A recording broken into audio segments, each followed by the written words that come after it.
Now say some words. Say some words. Yes. Anything you want to Hello, say. how are you feeling today? Yeah, that sounds like words. Give me 3 seconds. Sorry. Hello, say some words now, please. Hello, testing, testing. Autumn. Hello, So Autumn. hello. Can you? I don't know. I'm gonna count to. I'm gonna count to 4, and the second you hear me say 4, say 5. How's that sound? Okay, 1, 2, 3, 4. 5. Okay, so that's not too bad. All right, Autumn. Autumn Peck is my guest today. Everybody who is listening, did you just by chance did you hear the conversation I had with Sammy at all? No, no. Yeah, me and Sammy did a whole Bear Call Saul finale podcast, and the fact that you didn't listen to it shows how many people are going to listen to this. So pressure off. When did you put that out? I put that out like a month ago, and it got no Um, views. It got maybe 2 views, and both were from me. I'll view it because I just finished Better Call Saul with No some way. banger. Are you kidding me? Yeah, You finished Bear Call no, I'm Saul? not kidding you. Yeah, I just finished it too, like maybe a month ago, if that. Since I've been up in Texas, I started it all over again.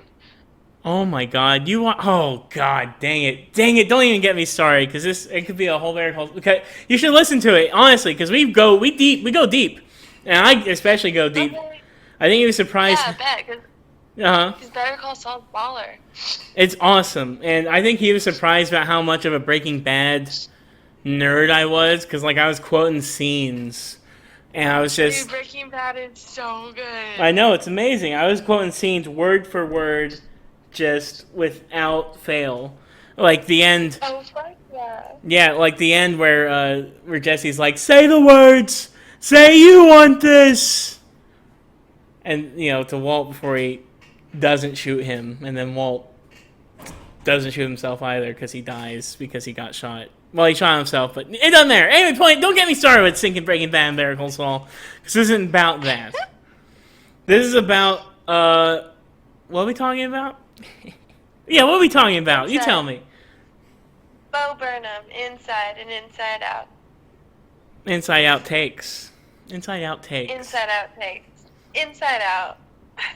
Yeah, so is Inside the only thing of Bo Burnham you've viewed?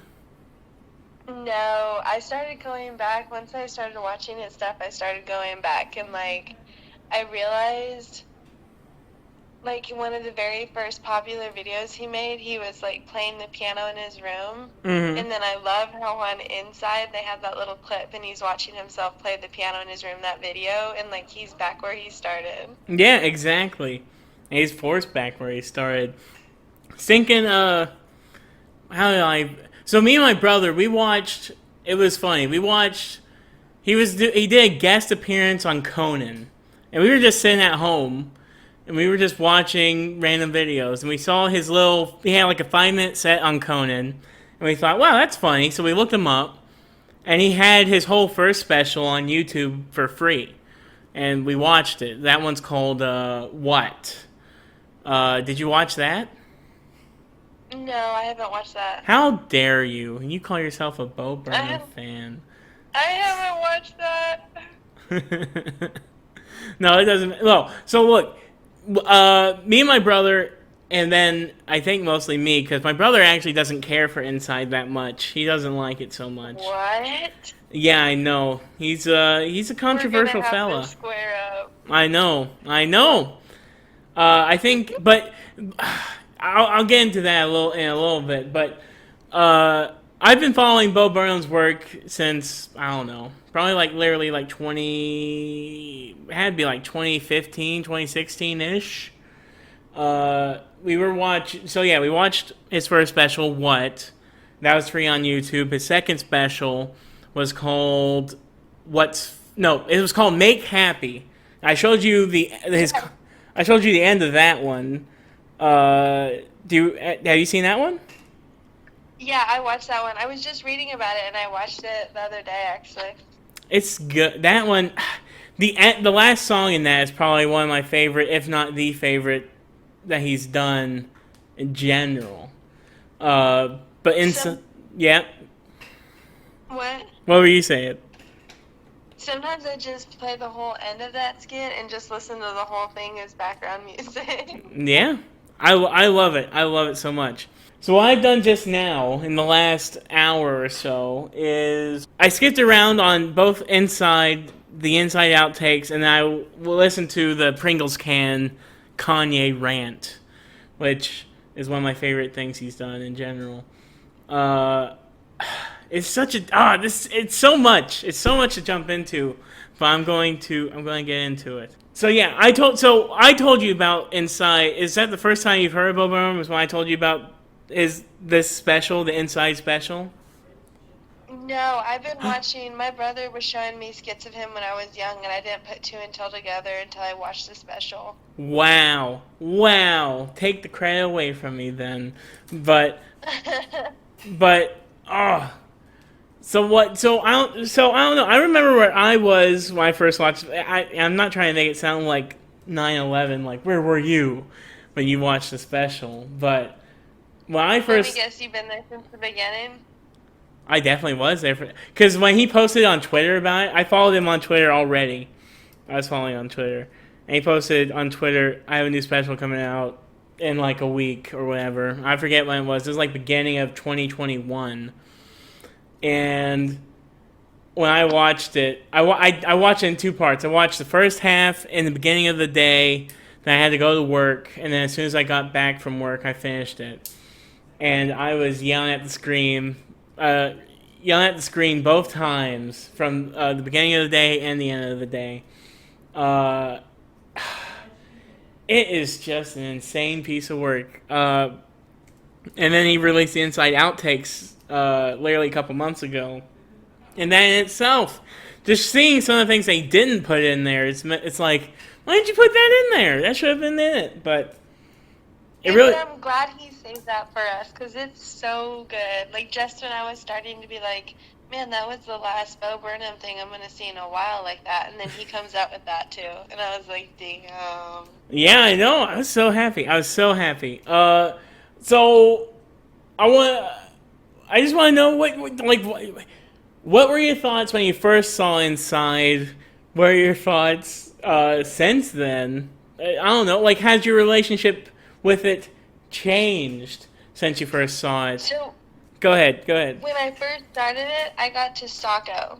And I turned it off. I'm like, this is crazy. I don't know what's going on. And then I was like, I kept thinking about it in the back of my head. I'm like, that was so different. That was something I really liked, but fucking Socko threw me off. And then I go back in there and I start it from Socko again and I finish the rest of it like the day after. And it just, I don't know, every time I watch it, it's like the first time I watch it because I notice different things. Mm-hmm. And I don't know, the stuff he puts in there is mind-blowing. It's so relatable. It's relatable, and it's what I love about Bo Burnham's. Have you seen Eighth Grade? He directed a movie, and it's called Eighth Grade. Yeah. You saw it? Yeah.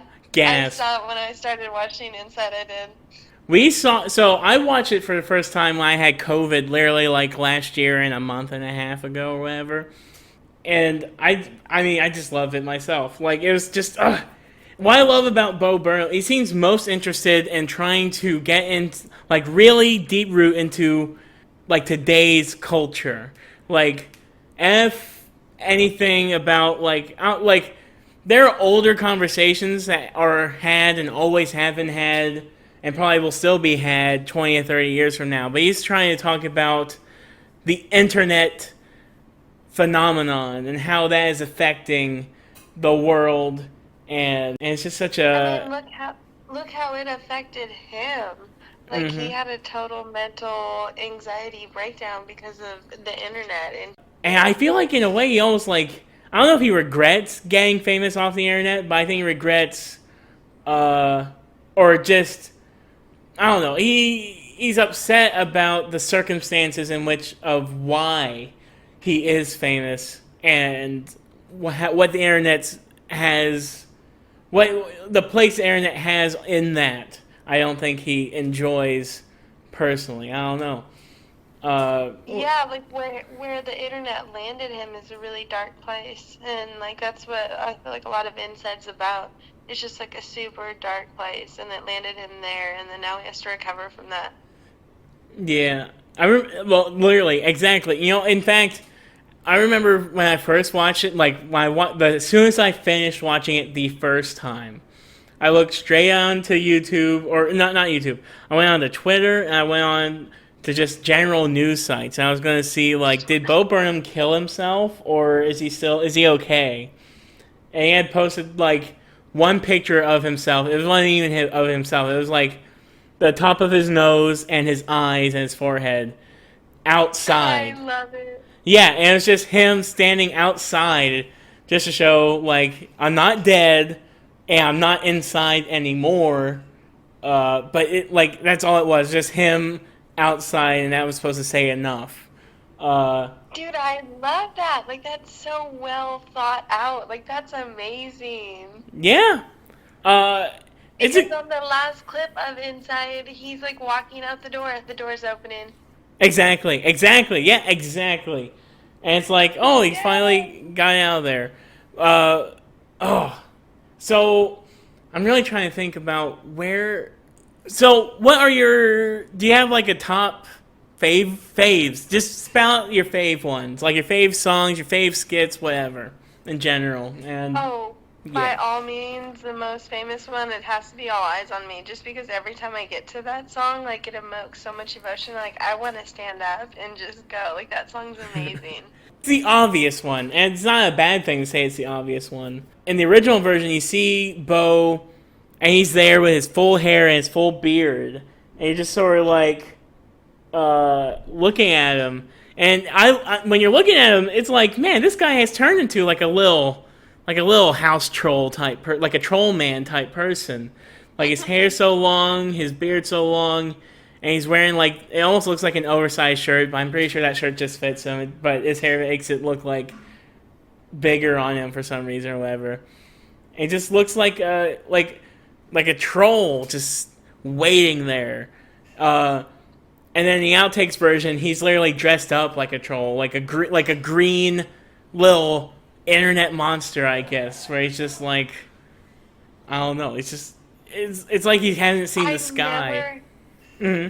I've never related those two things, and I love that. That's exactly what he's doing. Because like I remember watching the first version, I'm like, man, he looks like a mangled monster almost, and it's just him in the blue. So I'm like thinking, is he like a troll monster? Like he feels like he's drowning almost, like the way all the like he has like 3 different shots of the same blue screen, but interspliced together and weaving in and out of each other in a way.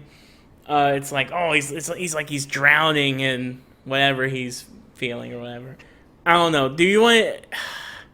I don't want to attack you for this. I'm not attacking you personally, but there is some concern of some people that have like some criticism that some people have with Inside in general. Are you interested in hearing it? Yeah. Okay, and look, like I said, I'm not putting this on you specifically, but as a person of some color, I have to mention it.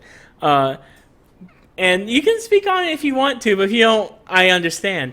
But there was this video I watched. It was this. How can I say this without getting myself canceled? Let me see. There was a guy, and I like his videos. I subscribe to him. I don't remember his name, and I feel bad because that makes me seem even worse. But he was talking about Inside as a video. And like I said, I'm not putting this on you at all. I'm just mentioning it because I do think it needs to be mentioned in some way, shape, or form.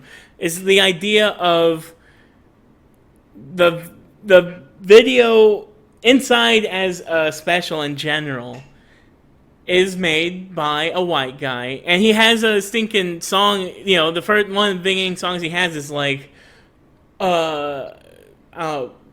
stupid white guy, I better shut up, or it's like he's saying he should not say anything because he should let other people speak, and then he's like, I'm bored, and they'll just speak anyway. And the whole special is his experience through.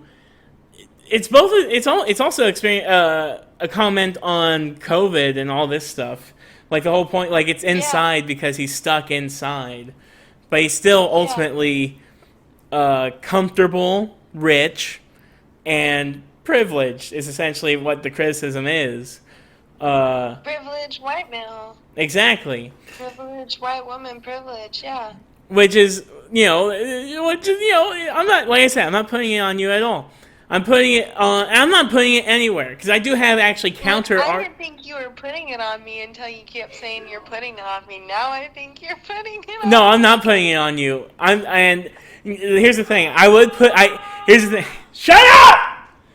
I don't know if you heard the screaming in the background. That was Alex. He was screaming. But if you didn't hear it, then I'm just screaming for Yeah. no reason. Good. You heard it? Yeah. All right, good. So that means the mic heard it, and that means my scream is valid. You just sounded like Bo Burnham in All Eyes on Me. I did? Yeah, when you just yelled, it just Listen, reminded me of Bo Burnham. I can match tones with Bo Burnham. That like what I also like about Bo Burnham is like I can actually sing his songs and it sounds okay because we have a similar register of voice. Uh, Dude, and that's amazing. it's okay. I mean, I'm not bad. I'm not great, but I'm not bad. Uh, But but yeah, but the whole thing is like so the criticism is okay. He's white. He's sad, and he has to speak on all these things. Uh, and I want to get this out of the way first. This is why I'm bringing it up early. I hope you don't have anywhere to be because it's gonna be lengthy.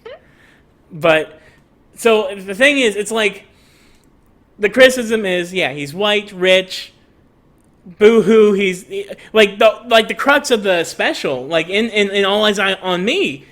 It's like his whole thing is, oh, so I quit comedy because it's too much or whatever. I stepped away, and then his whole sadness is. So in January of 2020, I thought I can go back out and try to do comedy again, and then, then COVID happens, and then he can't do it, and he's all sad about it. Like, it is kind of like boo-hoo. You couldn't perform your stupid special in front of an audience. Poor Bo. You know what I mean? That being said, also, it's like, I think a lot of people were like, it's this weird thing. So I have heard criticisms of Bo Burnham when, especially when it comes to Inside, about like, oh well, Bo could have gotten a person of color and they could have done their own special and he could have promoted it or whatever. I don't think those are valid criticisms because it's like, yeah, he could have done that, and guess who would have watched whatever stupid special that Bo Burnham would have produced? Probably nobody because it's not effing Bo Burnham. You know what I mean? yeah. But if I'm screaming at you, tell me if I'm screaming because But I'm. I mean, I feel like he says that because he still is going through issues that he thinks are like important to him, and that can reflect all the way down to anyone. Yeah, I think so too, and that's my thing. Like, I do think when it comes to like people of color and concerns to this, when they do have their criticism of like, so what? Their so what is like, oh, so what? We know what this feeling is. Why do we need it shouted back at us? It's what they're sort of saying in essence. Uh, but I do think the fact that anybody's having a conversation at all is meaningful, and uh, and it's something it sounds bad to say. And I'm going to say it because I will say it because I should, I guess. I don't know.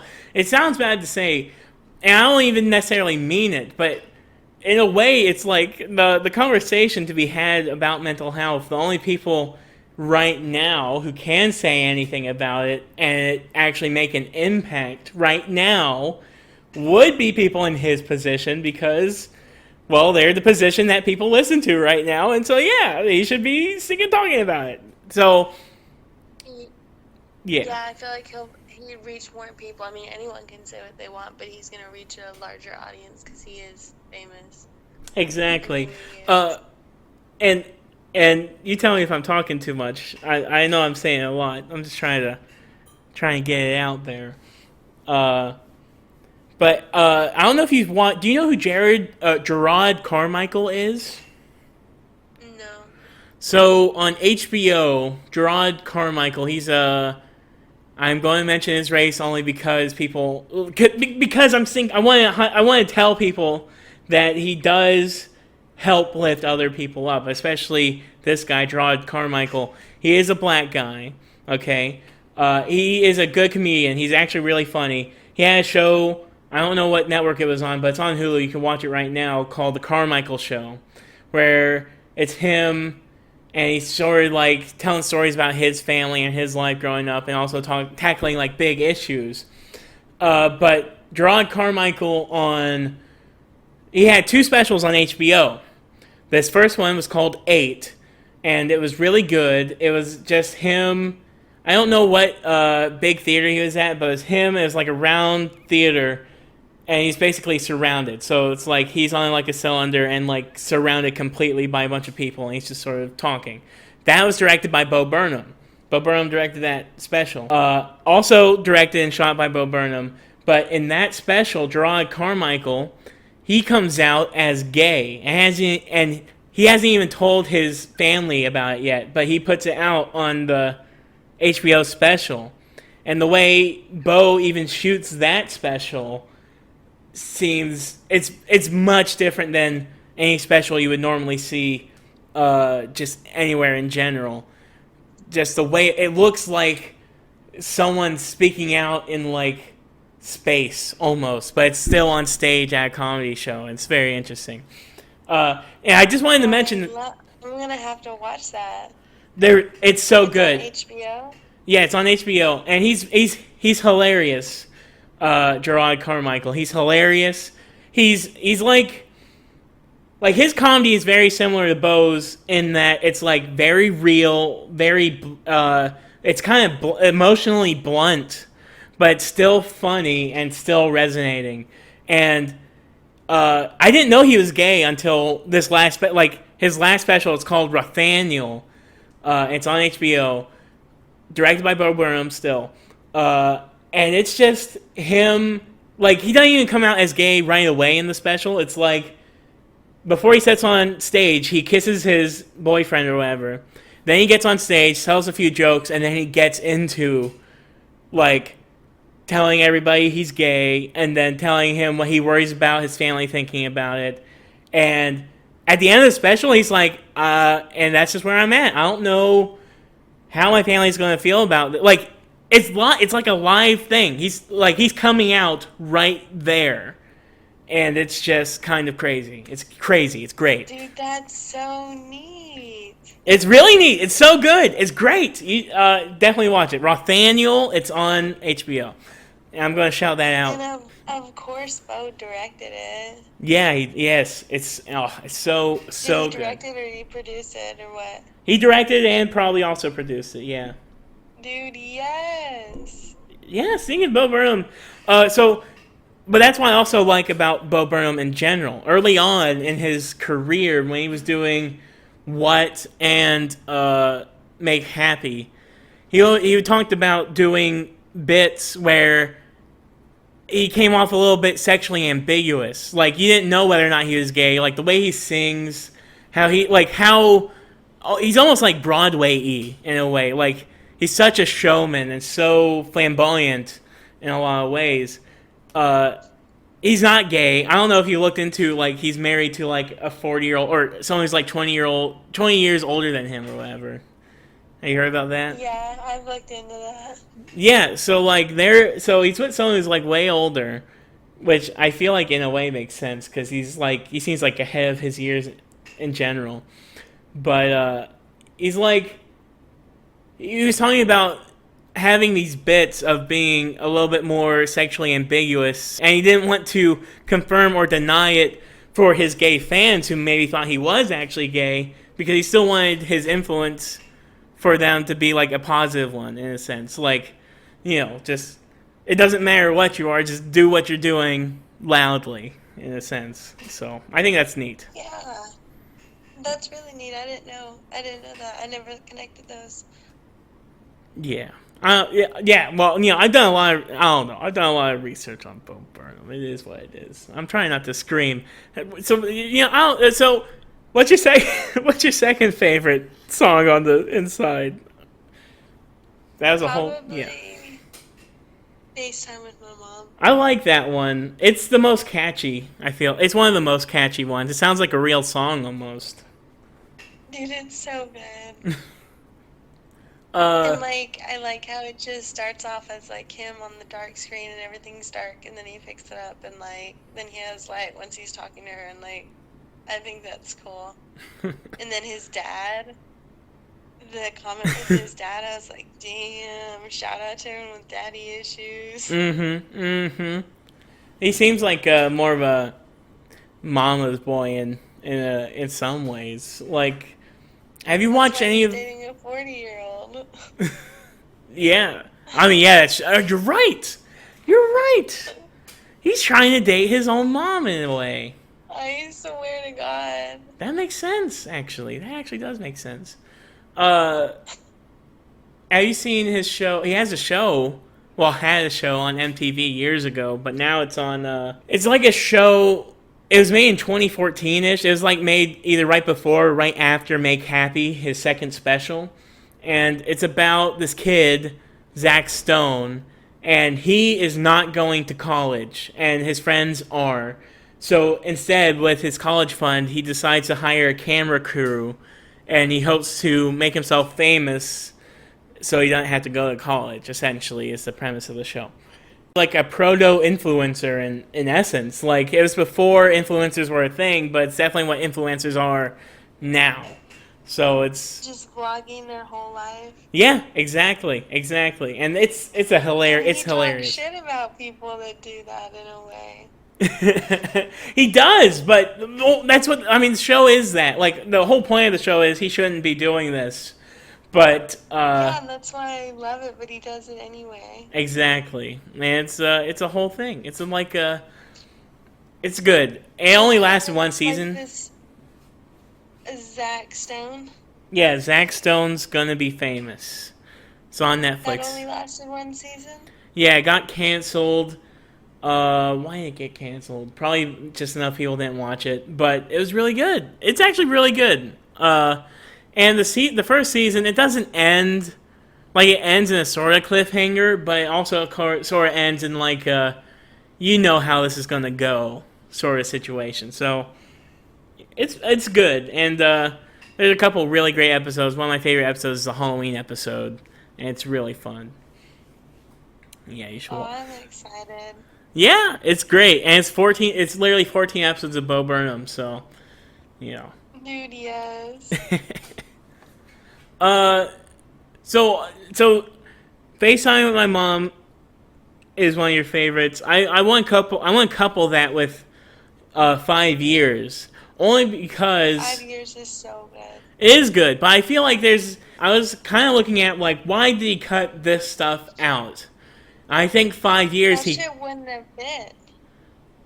You think it wouldn't have fit? No, I can't think of a single scenario. I was thinking about that where he could fit those in. Not 5 years. I don't know where he could fit 5 years. I think he could have fit them all in, but I think the overall message of the special would have changed if he did. Yeah. Like the original special really does it makes a point to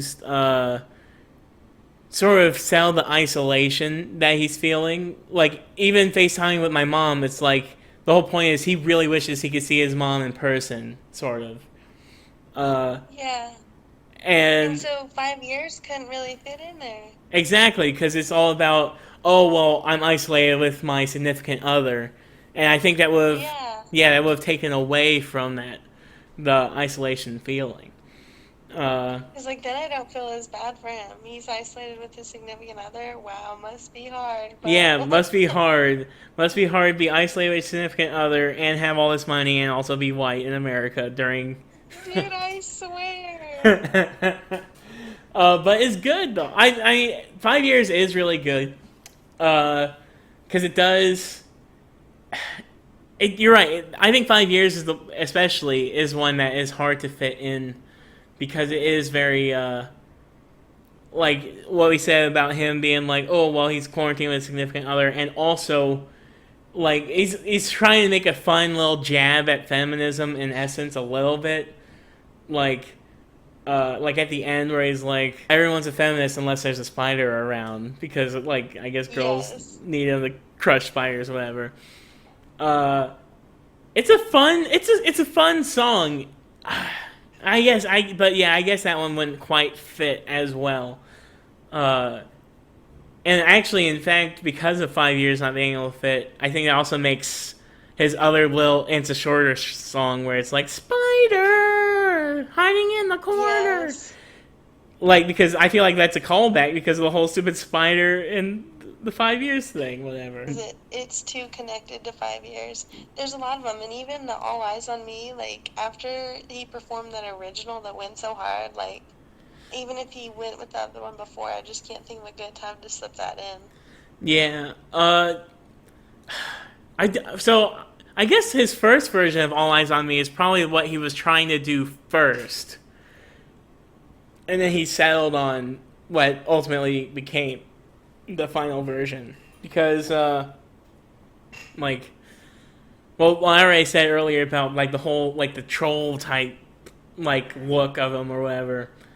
But I don't know. I really like the I really like I found myself listening to the outtakes version a lot lately. Maybe it's because I like the first version a lot, but I really like the second version or the first, whichever one, the outtakes version a lot. I really do like that one a lot.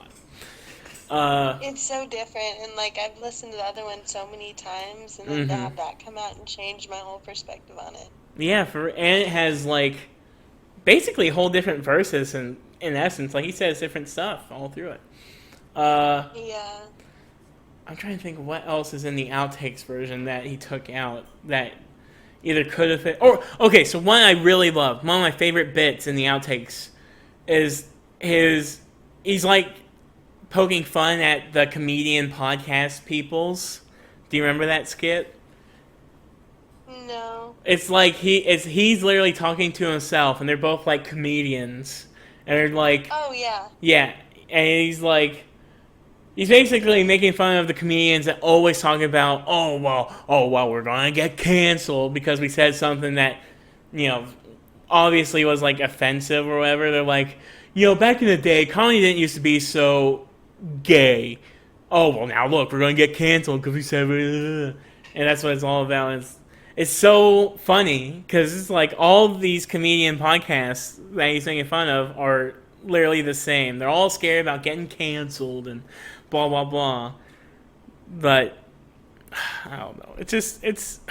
I love that's one of my favorite little bits because I know a lot of people who listen to these comedian podcasts and they're just like, oh, cancel culture, blah blah blah.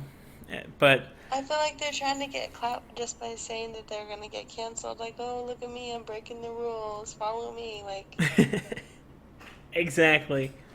What else is there? What else?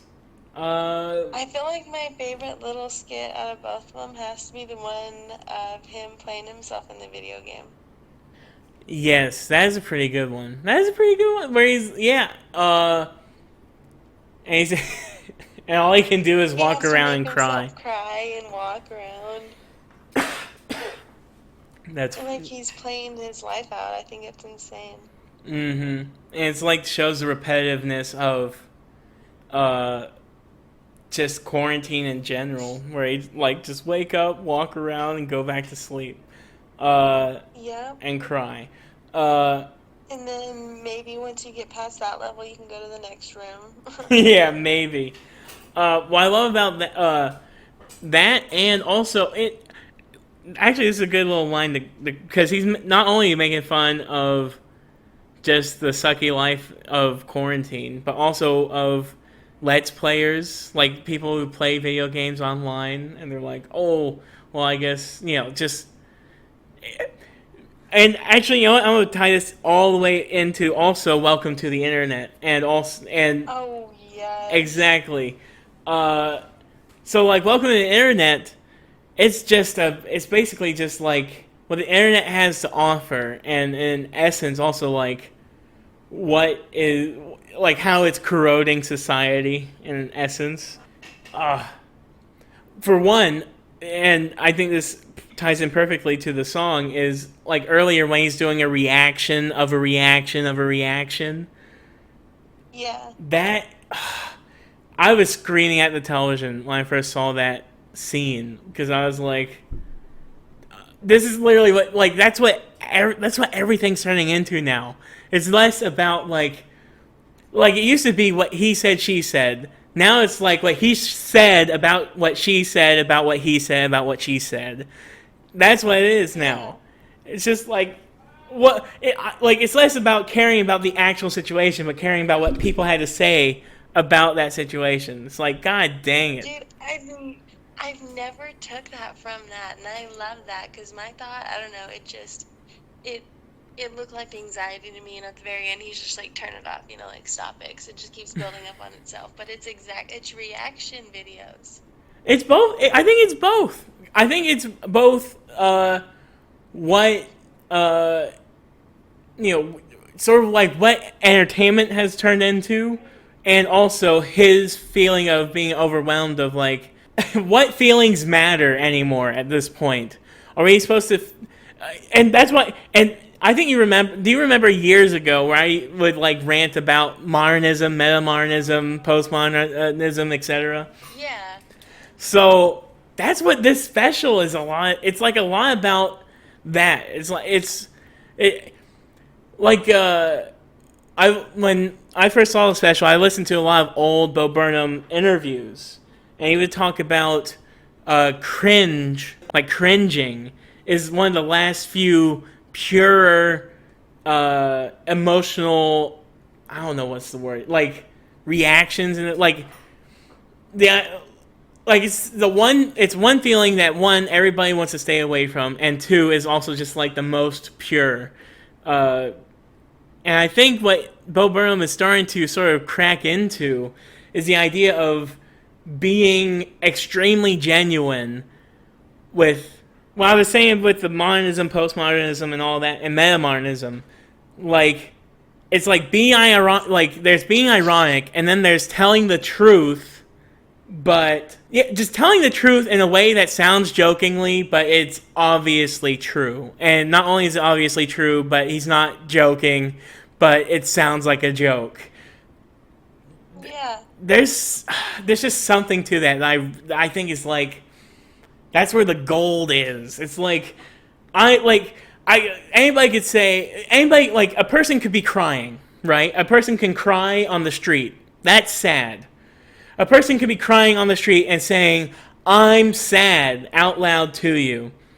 And then the person could be crying on the street saying, "I'm sad," and also just making you really understand, yeah, they're sad. Like it's almost it's triple there's double down and there's triple downing on like no, I'm making comment of how I feel. I know how you're going to take it, and I'm still going to do it, and I want you to take it. It's hard. It's a little defiant. It's a little defiant of him, and I feel like it's also, I don't know, he's putting a voice and like words to what so many people are think, but can't put that physically in words. Mm-hmm. And that's so relatable as a human race, like hearing someone say what a lot of people are thinking, like that's crazy. I love it. It's so. And that's what I just like And about. he does. Mm-hmm. What? No, go on, go on. I was just saying he does everything in such a contradictory style. Like he says, the internet's bad, and then has a clip of him playing himself in a video game. Like he contradicts himself throughout the whole thing, and I just find that cool. Yes, it's so good. And I just really love how he is just. It's hard to put all the words together, It's just like he's just. I don't know. So one of my. Uh huh. You go ahead. one of my other favorite clips is the one where he's doing, like, interviews, and he's like, bagel bites, what is your stance on Lyme's disease? And, like, I love that.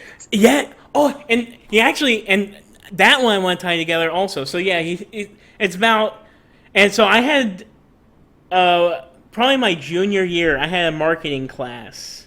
And it was actually talking a lot about this, about companies, and they gotta make you think they care so that you will buy what they're selling, even if they don't act like. There was that famous Pepsi ad with one of the Kardashians. I don't remember which one, and it's like this big riot is happening, and they got SWAT teams out there. And Kim Kardashian comes out of a crowd of protesters up against a line of police, armored police. And she opens up a can of Pepsi in front of them. And then the police they relax and they drink the Pepsi with her. And it's like, yeah, Pepsi brings people together. That was the ad. I never seen that. It was messed up. I'll send it to you. But like, that was one of the biggest points of the, it was kind of like, it had to be like a couple years after the election, where it was like these companies are now like trying to make social comments, or at least trying to make that marketable. And that ad is actually infamous for just showing how gross and blatant a company can be about being socially aware. And that's what that whole little segment is about, where he's talking like, how do you feel about this issue, bagel bites or whatever? That's what that's all about. And also, I want to tie that with the other one, because he actually pokes fun at all these Marvel movies and all these superhero movies in the outtakes version. Because he has at the very end. Yeah, where he has like it's like an ad about a Marvel Cinematic Universe MCU. In the fonts and everything. Yeah, and it's the exact fonts. And he has a line like, "Oh, and I'm going to be the guy in a baseball cap who's going to tell you about all the things coming out." And that's what Kevin. And I'm a Marvel superhero guy. But like when like I don't know, like here's Marvel now is mainstream. It did not used to be mainstream. I liked it. It was not mainstream. And I love sounding like that because that means I'm a hipster. Oh, well, I liked it first. But you've been there since the beginning. I was there since the beginning for sure. But I also do feel the same criticisms of like the over commercialization of these things. And it's not even just Marvel. It's really anything. It's literally anything and everything. But Marvel is a really good example of something that was taken, something that was very pure to a very select number of people, that was then made commercialized to literally billions of people, and is now just a machine. And it's just turned into another machine of, like corporate, I don't know, like just capitalism, like just capitalism in general. Yeah. And it's just absolutely capitalism. They're just marketing on the market, and like, I get that's your job, but come on. And it just keeps going and going. And that's why, like, I understand when I feel like I'm talking too much. If I talk too much, you tell me I'm talking too much. I've talked a lot for this last 47 minutes. Like, keep going. And I do feel that now. Like, Marvel is very much of a corporate machine. But I do think... this isn't about me speaking up for Marvel. I'm really just... Yeah, I'm saying yes, I agree. I agree with Bo Burnham and his criticism of this... Just like everything now is like a universe or its own thing. Like, oh, you really gotta buy into this thing, and you gotta make it your thing. It's all, you gotta be all about this, and that's troubling. Yeah, like what's your aesthetic, and now you need to stick to that, and that has to be your entire personality trait now. Mm-hmm. And like, No. No. Exactly. What else? What else you want to say? You got some more things? More favorites? More fave bits or songs or I don't know. Just Dude, Goodbye at the end is fucking killer. oh They're all good. I can't name a favorite. no, actually that's I love that one also. I love that one. That is actually probably one of my favorites of the original special and in general. And actually, all right. So that brings me to two things. One, I was talking about the outtakes song I'm about to bring up first, and then Goodbye. I love the one called The Future, where he talks about, just the future. Just like, what is it? Like, he's like, oh, I'm wake up in the morning doing whatever. Feeling like a bag of shit, yeah. And he's like talking about it, like, it's flashing between, in the outtakes version, like, the singing song where he's like, it's like him in green. It's like covered in green or whatever. And it flashes to All Eyes on Me for like a split second of like what he's like. He's only like halfway through, I guess, making Inside, and he's singing this song about the future, and then it does a quick flash to, oh well, this is him in like 6 months or 3 months or whatever it is, in the blue from All Eyes on Me, and then he looks back at the screen and it's back to the green. It's like, oh, you'll see what the future holds or whatever. Oh, I never noticed that. It's so good. I love that. That's one of my favorites. But stinking, what's it? What were we just? Oh yeah, Goodbye. So, and this brings it back to a little bit of some of the criticisms people were talking about when saying Bo Burnham should have been lifting someone else up, which I already mentioned that Gerard Carmichael thing earlier. But during Goodbye, okay, there's a little piece that he calls back from the beginning. In the beginning of the special, he's like, when he's talking about healing the world with comedy. Comedy. Yeah. He's like, if I wake up in a house, or if you wake up in a house that's full of smoke, don't panic. Call me and I'll tell you a joke. Exactly. Yeah. So there's that part, and he calls it back on Goodbye, where it's like, if I'm standing in a house that's full of smoke, I'll panic. Call me and tell me a joke, and etc. and so forth. That what I love about Goodbye, and what I feel like some people are missing, is like he's telling the audience, like he's saying, how about I sit on the couch and I watch you next time? Yeah, exactly.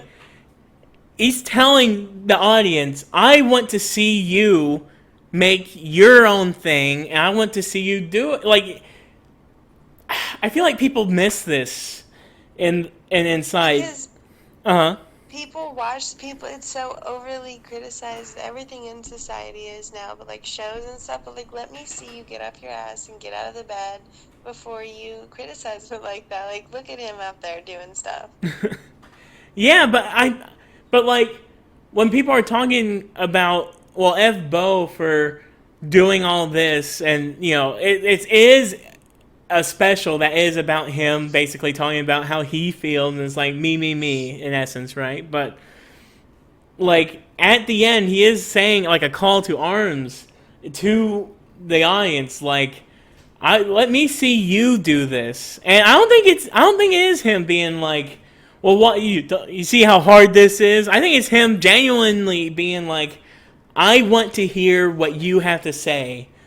And I think that part is what's inspiring about the whole thing. Like, he does the special by himself. He shoots everything himself. He lights it all himself. He edits it himself. And then at the end, it's like he's showing you how he did it. And then at the end, he's saying, now go do it yourself. That's what I took away from it anyway. That it was inspirational like that? Yeah. And that's what I love about it. It's like, it's not just about him talking about how sad he is and what he's feeling, but it's not like he's just saying, I feel sad, now goodbye. He's saying, I feel sad, I'm telling you I feel sad. Now tell me how you feel. And I Yeah. like it. Yeah. Yeah. Yeah.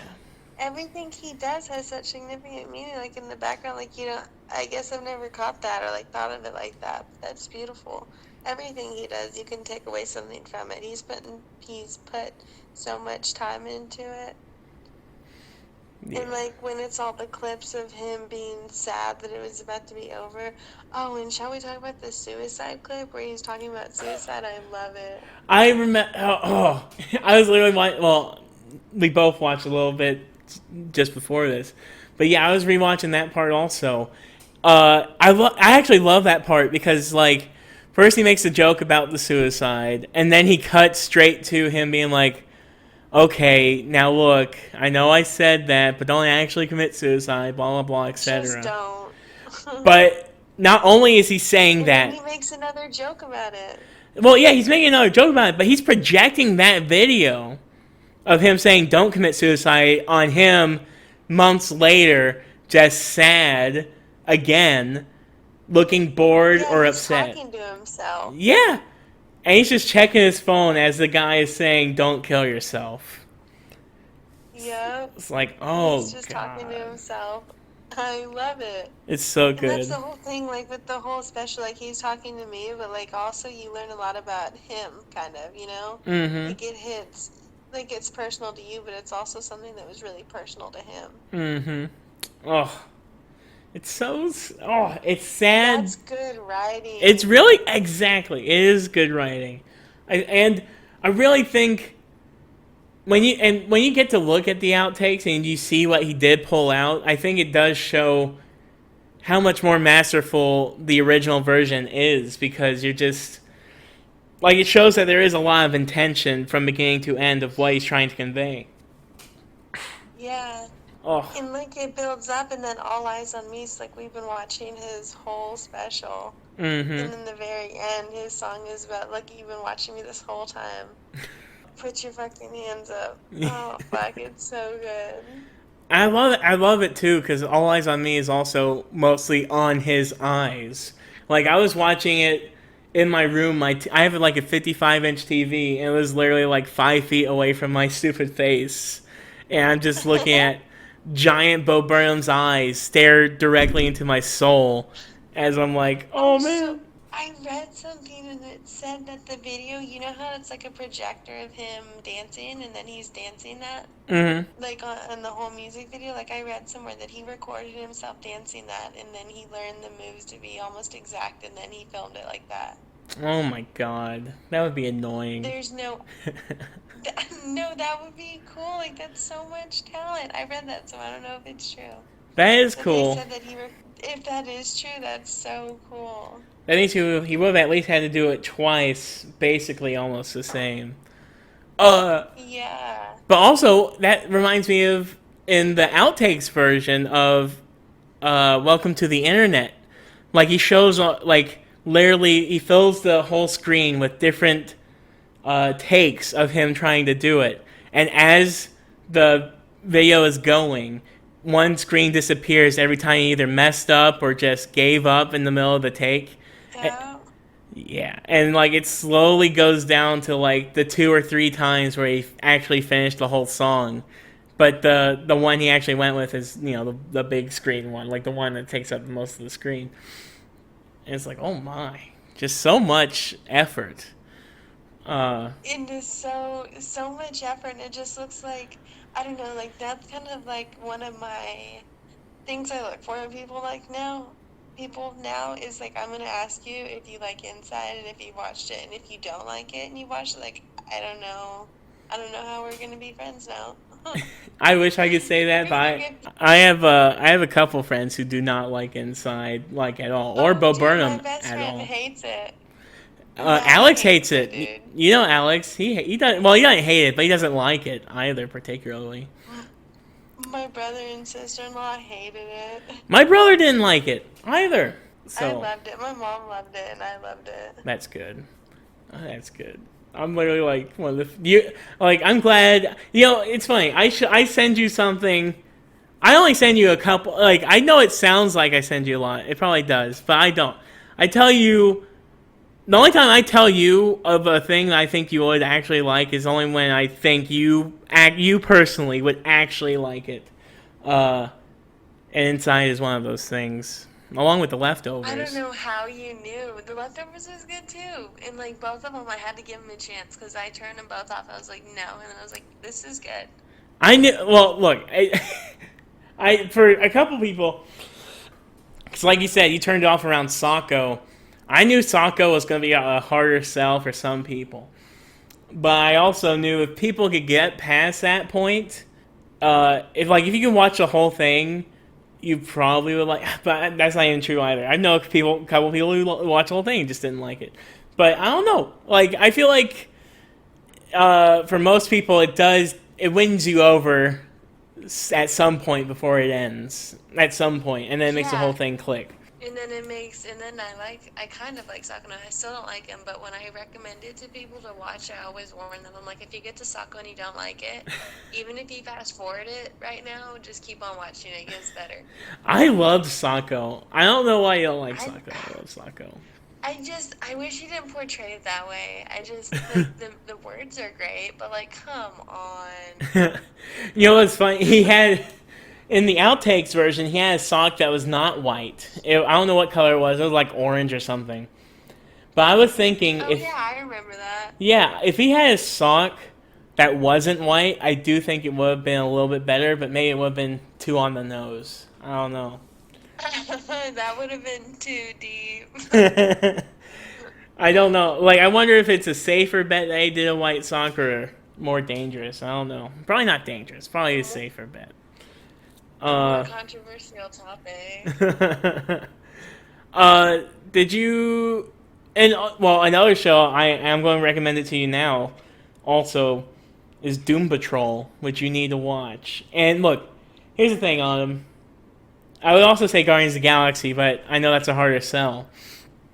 But Doom Patrol and Guardians of the Galaxy. What? I feel like I've watched Doom Patrol. Maybe I haven't. What is it? What's it on? It's on HBO. I did a video about it if you want to know about like what it's about. But it's a superhero show, but not really. Doom Patrol really is not really a superhero show because I have a hard time with superhero I'm shows. saying it's not a superhero show though. However, Yeah, but there are no. However, there are fantastic. Look, there's fantastical elements. That's why I would better say than a superhero show. I wouldn't even call Guardians of the Galaxy superhero movies. bro, there's a fucking walking raccoon. That doesn't make it a superhero movie. You think there's thinking Walking Raccoon and Iron Man? No. Dude, I have a hard time like relating to them because The raccoon and the tree are the deepest characters, by the way. I just hope you know this. I did, but now I do. But Doom Patrol is not like that. Doom Patrol is a little goofy, but it is way darker, sadder, deeper than most any show you would probably find these days. It is Euphoria. Euphoria? F Euphoria, but I hear you.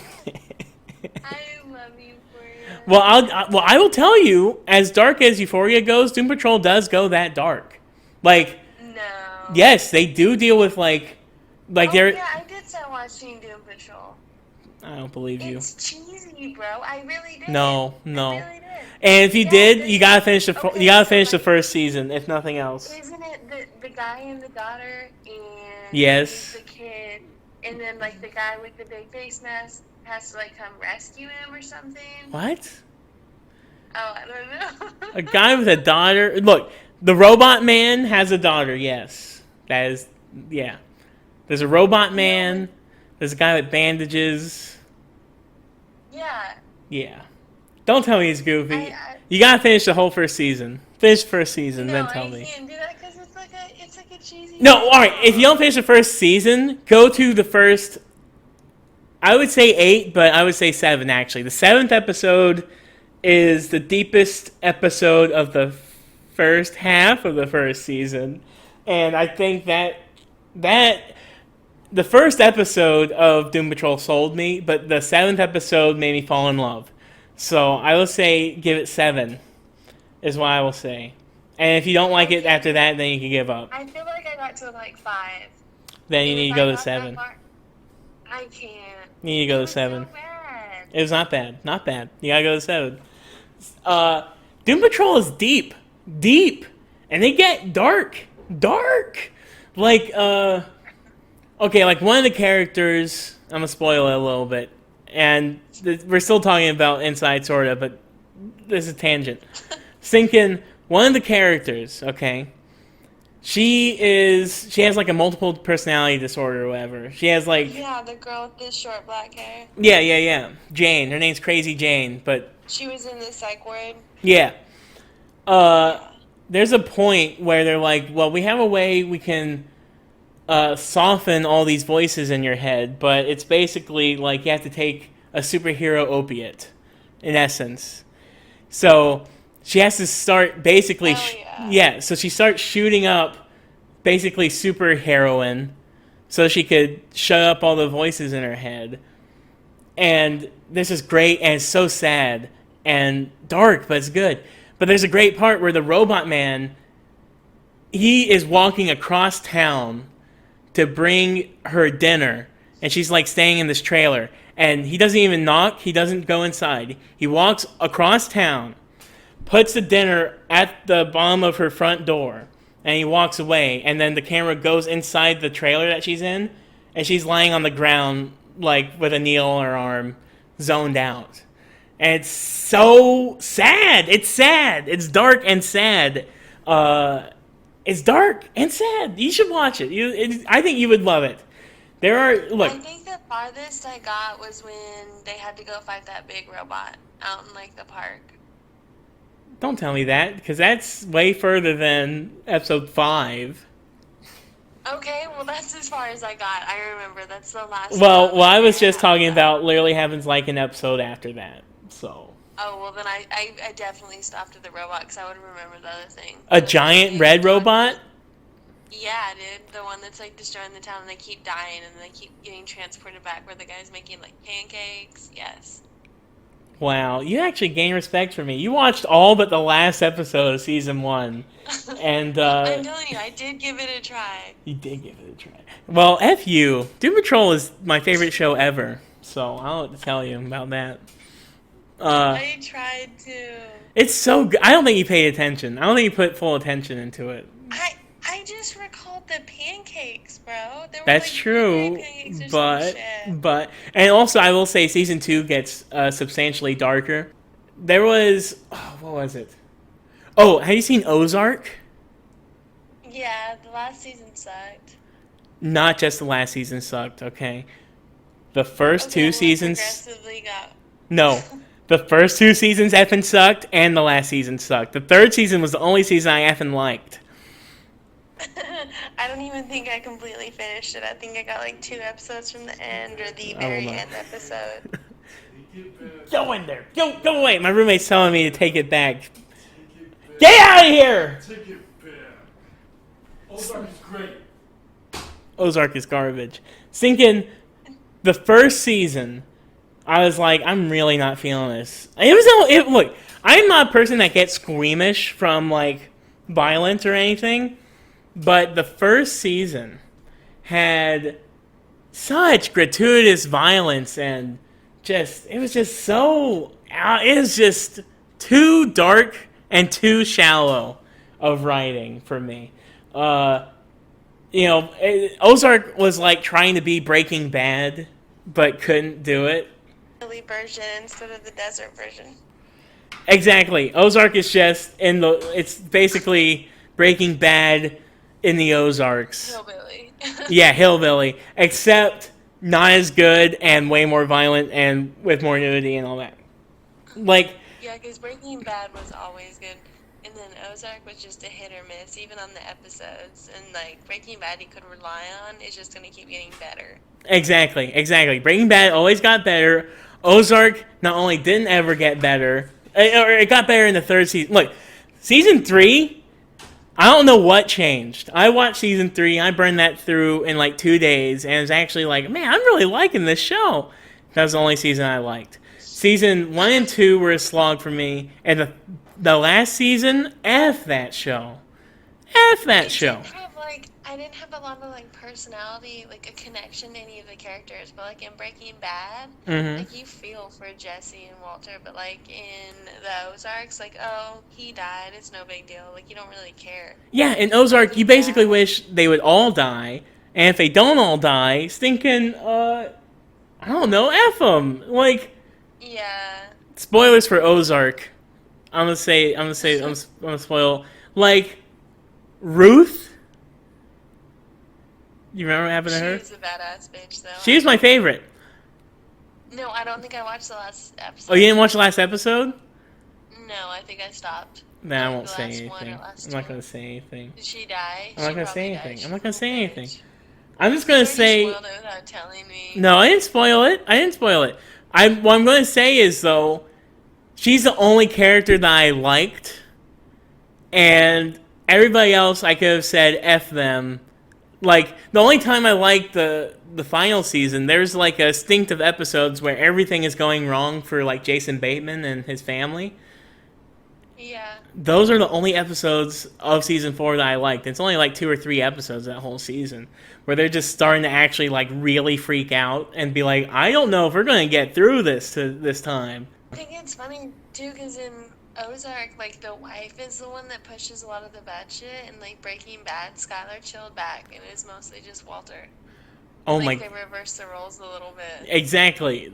Yeah, but that's a good aspect I like about Ozark. But that's the thing, though.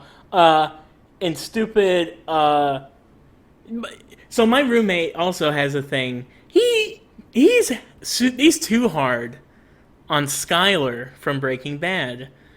And I don't think that's fair. That's not a fair assessment. Skylar's doing her best. She's doing her best.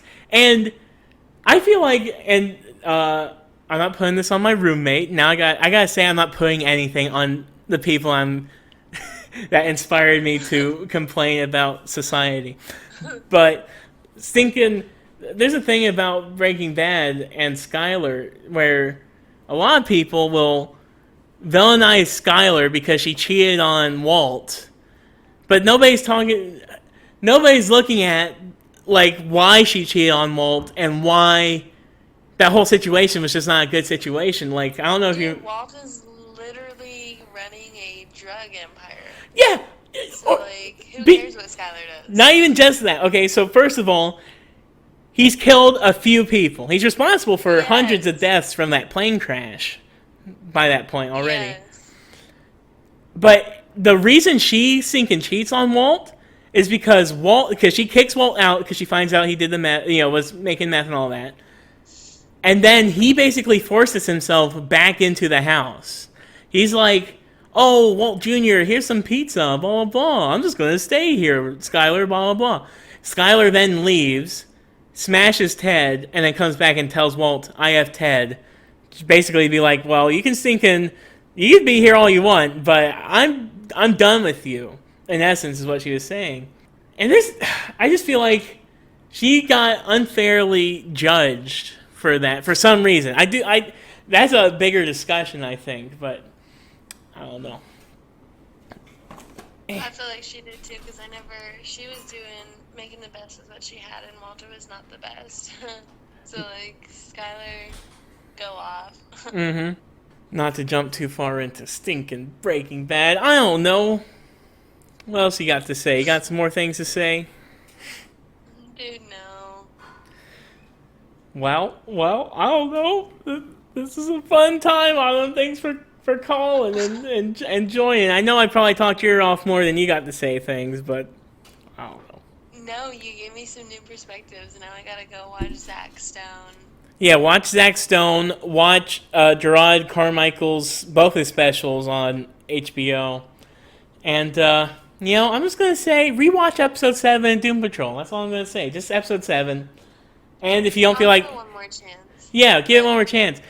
But also, if you don't if you don't give it one more chance, or if you don't go back and watch episode 7, I'm just going to tell you to jump straight forward to season 3, episode 2, That's a big jump, homie. Look, it's a big jump, but I showed, because I had a roommate who is not my roommate anymore, but he watched most of the first season, and then he just wasn't here that much, and I just showed him randomly season 3, episode 2.